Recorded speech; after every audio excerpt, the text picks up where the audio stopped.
And this is based on a piece out in Politico saying that Chinese companies are shipping rifles and body armor to Russia now. This does not sound good.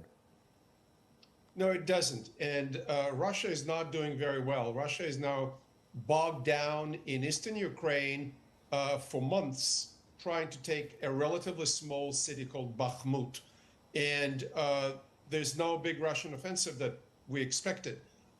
Therefore, Russia's last hope is for much more gear from China, North Korea, Iran. And we shall see if the anticipated failure of the Xi Jinping's peace initiative is going to be a justification for China to start providing much more ammo to Russia. If they do, this means the escalation of the relationship with the United States, because the U.S.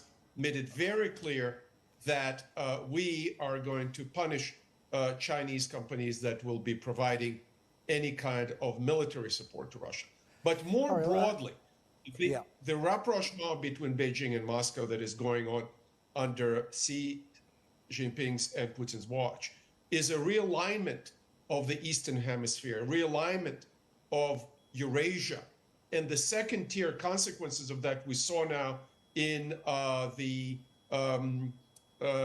agreement to reestablish diplomatic relations between the Kingdom of Saudi Arabia and Iran.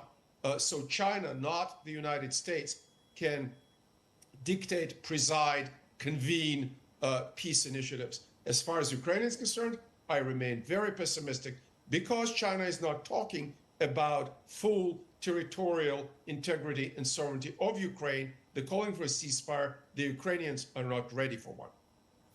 So, Ariel, let me test just how skeptical you are. You're saying that, let's say, a peace initiative goes nowhere. That would give China, I guess, the ability to go ahead and start providing even more and more lethal arms to Russia.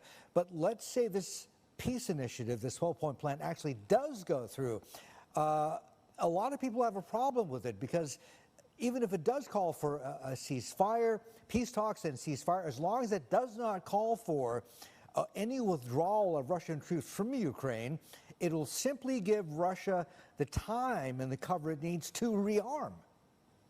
Exactly, exactly.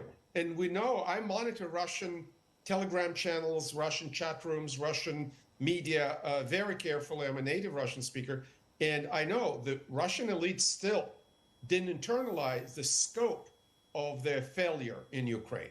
They didn't manage to do what they thought they'll do in 1 week, what the United States did in Iraq with an army that was bigger than the Ukrainian army in 3 weeks, which is destroy the Ukrainian army, cause Zelensky to leave the country, and install their puppet regime in Kiev. They failed to do that.